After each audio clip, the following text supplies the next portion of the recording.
Salut tout le monde, j'espère que vous allez bien, c'est Phoenix et aujourd'hui on se retrouve pour une nouvelle vidéo et aujourd'hui on va vous parler d'entretien de carabine à verrou et oui, aujourd'hui je vais vous donner les meilleurs conseils et astuces pour l'entretenir. Après avoir fait plusieurs vidéos sur les entretiens des armes, comme par exemple sur les plateformes d'AR-15 ou même celles des Glock, il était temps aujourd'hui de vous montrer comment entretenir une carabine à verrou. Dans cette vidéo, on ne va pas parler de nettoyage complet de l'arme, mais d'un entretien simple, accessible à tout le monde et avec un minimum de matériel.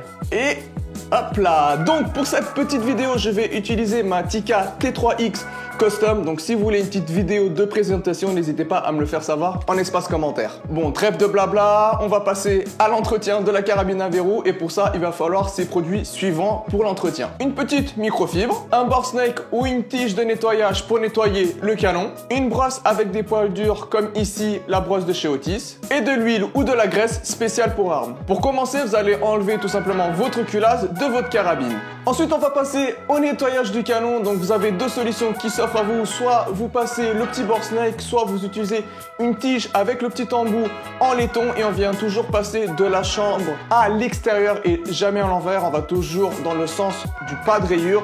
Et aussi, c'est surtout pour éviter de salir tout le mécanisme de détente que vous avez en dessous, juste au niveau du boîtier de culasse.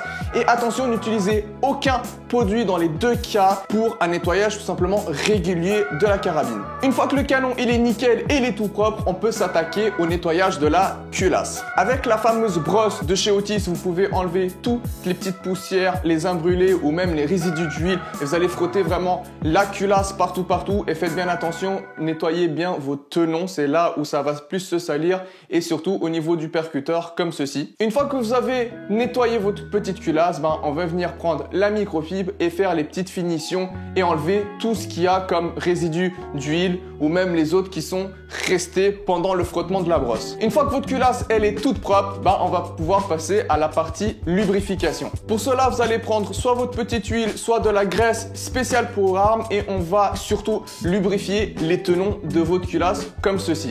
Et ensuite, vous allez mettre une fine pellicule d'huile sur tout le long de la culasse comme ceci pour éviter et diminuer les frottements et préserver surtout la longévité de votre carabine. Et voilà, votre carabine, elle est toute lubrifiée et toute propre et elle est prête pour la prochaine séance de tir. Et voilà les amis, la vidéo, elle est finie. J'espère qu'elle vous a plu. Si c'est le cas, s'il vous plaît, n'hésitez pas à liker la vidéo, ça me soutient énormément. Et si ce petit tuto vous a aidé à mieux entretenir votre carabine, n'hésitez pas à me le faire savoir en espace commentaire. N'oubliez pas aussi que j'ai un compte Instagram, donc n'hésitez pas à me suivre si vous voulez avoir un peu plus de contenu et surtout me suivre dans mon quotidien. Et sur ce, je vous laisse, on se dit à la prochaine vidéo. Ciao ciao tout le monde.